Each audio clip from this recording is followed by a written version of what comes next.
Welcome to the Talkin VAWLS Network. My name is Boogie Bentley. It is transfer portal season. The portal giveth and it taketh away. You know, it's funny. I made a video this morning talking about a couple of targets out there in the transfer portal that Tennessee could be looking at.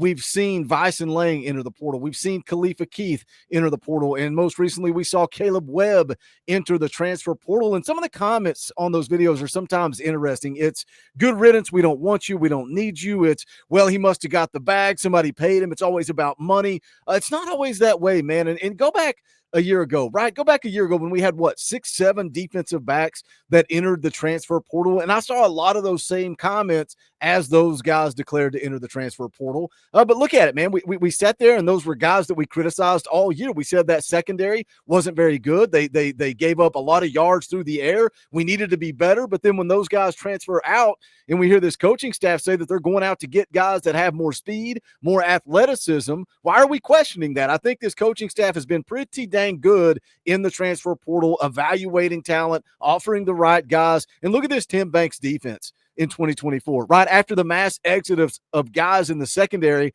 I think we definitely went out and upgraded that secondary, tied for 4th in the country in scoring defense, 5th in the country in total defense, giving up 278 yards per game. And I get it, it starts up front, but it's all 3 levels that consistently played good football on defense. We have one of the best defenses in the country. I get it. It starts up front with that defensive line of what Rodney Garner has built. I think we had good linebacker play. I think we had good secondary play. Sure, it can get better, but this most recent addition to the portal kind of caught me by surprise. We're going to get into it. We're going to talk about it. You guys know the deal by now. Do the YouTube stuff. Smash the thumbs up below the video. If it's your first time here, welcome to the Talkin VAWLS Network.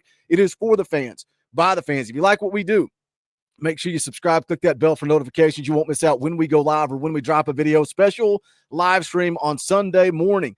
We're going live at 11:30 a.m. because the college football playoff rankings will drop at noon. So we're going to go live at 11:30. We're going to talk about it. We're going to preview it, and then we are going to live react. We're going to find out where Tennessee is going. Are they going on the road to play Ohio State? Will somebody be coming to Neyland Stadium? Could we see the Vols hosting that first-round college football playoff game? We're going to cover it live on Sunday morning. But let's get into it. Let's talk about the news that just popped off. Hayes Fawcett tweets out the graphic: breaking, Tennessee linebacker Jalen Smith plans to enter the transfer portal. Says the 6'2", 225-pound linebacker totaled 34 tackles and 4 tackles for loss this season, appeared in all 12 games in 2024 for the Vols. Will have 3 years of eligibility remaining. So I see that, and I instantly kind of surprised because Jalen Smith did get so much run in 2023. He's a redshirt freshman. He's a guy that came in the class of 2023. He was a 3-star prospect, top 500 guy. We did a film breakdown on him. I really like Jalen Smith. I like what he brings to the table, but I think maybe, just maybe, Jalen Smith sees the writing on the wall. And yes, he did play in a lot of games this year. He only participated in 4 games in 2023, but played in every game this year, had 34 tackles overall on the season. And I think a lot of the pieces to the puzzle here are because of injury, right? He was kind of thrust into action because the injury to Keenan Peely. And then guess what? There was a lot of buzz. There was a lot of hype about Edwin Spillman, the true freshman linebacker, when Tennessee brought him in, recruited him. We were excited. He's a guy that showed up in the spring, showed up a couple of weeks into spring camp, and we saw that guy. Said, man, that's an SEC linebacker. I remember being at the orange and white game and seeing Edwin Spillman get some run. I was watching it with Nelson and Jackson. We were hanging out, talking Vols tailgate. Man, I looked over at Nelson. I said, Edwin Spillman looks like an SEC linebacker. And he just looked at me and said, Boogie, that's a true freshman that's been here less than 2 weeks. I said, exactly. That's the type of kids that we are committing now. So I think maybe Jalen Smith sees the writing on the wall. He kind of got a lot of run this year, played in all 12 games because of the injury to Keenan Peely, because of the injury to Edwin Spillman. But again, in action, I thought he looked good at times. He was a little slow, but it's what you expect from a redshirt freshman. So again, as I say in all of these transfer videos, it's not always the player looking for greener grass. It's not always the player looking to get that bag. Sometimes guys get processed out. They get told, hey, we're going to have to cut you. That's the reality. Let's stop sugarcoating it and stop saying maybe they're having conversations. They're being cut. And I don't know that Jalen Smith was cut. I don't know that Caleb Webb or Khalifa Keith or Vyson Lang, I don't know that those guys were cut, but that is what happens in college football in 2024. So, yes, we sit here and we criticize them and say, well, they're paid athletes and this, that, and the other. Guess what? They get cut too. So, was Jalen Smith cut? I don't know. Does he see the writing on the wall that he's not going to get much playing time in 2025? I don't know. But the bottom line is his career at Tennessee is done as he plans to enter the transfer portal. So, where does Tennessee go from here? Because, again, Keenan Peely out of eligibility. You played Jeremiah Telander a lot. Who's going to be beside Arian Carter? Because I think Arian Carter is locked in. I think that's going to be one of the guys in playing with the ones in 2025. But we know what Tim Banks wants to do. We know what Coach Inge wants to do, and that's rotate too deep, right?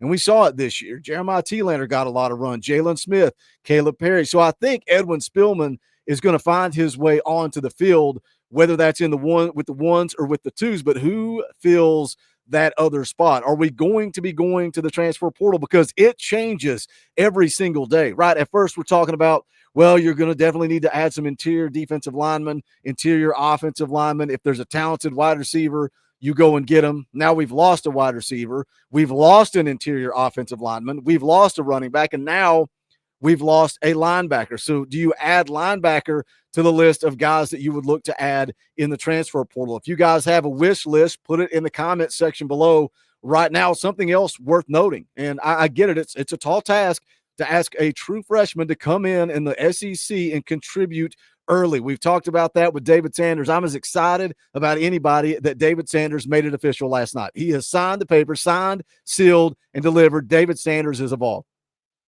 Can he contribute as a true freshman? It's a lot to ask. So when we look at the linebackers coming into this class of 2025, I think you're absolutely loaded at the linebacker position. We talked about how good this Tim Banks defense was last year, this year, 2024. What's it going to look like in 2025? Well, we went and loaded up on the defensive line and also at the linebacker position. You got four-star linebacker Jaden Harmon out of Rome, Georgia, 6'1", 205. He's a four-star linebacker, ranks 191st nationally. That's a dude. Christian Gass, big-time linebacker, 6'2", 220, out of Covington, Georgia, also in the top 200, ranks 193rd nationally as a four-star linebacker. Christian Gass is a dude that Georgia was recruiting all the way down to the wire. We talked about the guys that flipped on signing day, right? Being able to flip Jaden Perlotti, being able to flip Timothy Merritt, getting Isaiah Campbell in the boat, how big that was down the stretch. It was also big.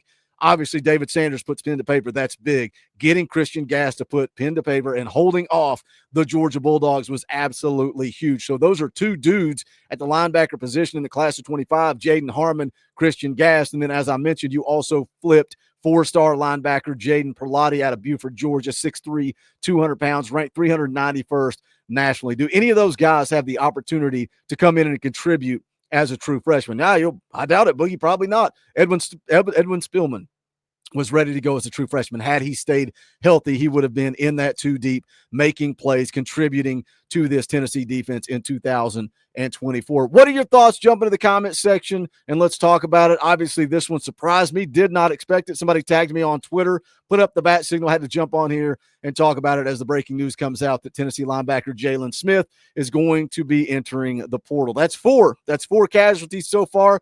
How do you feel? Are you concerned when you look at Vyson Lang? I'm a little concerned about Vyson Lang because of depth. It would have been good to keep him, even though William Satterwhite beat him out. Of course, we'll see what Tennessee does in the portal. But you lose you lose Vyson Lang. You lose Caleb Webb. You lose Khalifa Keith. And now you are losing Jalen Smith. Do any of those four guys concern you? Let's talk about it in the comments. As always, smash the thumbs up on the way out the door. Go check out the Talkin VAWLS merchandise, bonfire.com/store/Talkin VAWLS. And quick shout out to all the members of the channel. I'm looking at you guys and asking if you like this channel. I had somebody comment just recently and said, Boogie, I've been lurking in the chat. I don't comment. I don't get in the live streams, but I've been watching your videos for 2 years. It's about time that I support what you do. Here is a membership, and I'm grateful for that. That's what keeps the lights on. Think about hitting that join button, or there is a link in the description below for the merchandise, for the memberships, for all that good stuff. But that is going to do it for this one. This is the Talkin VAWLS Network. My name is Boogie Bentley. Go Big Orange.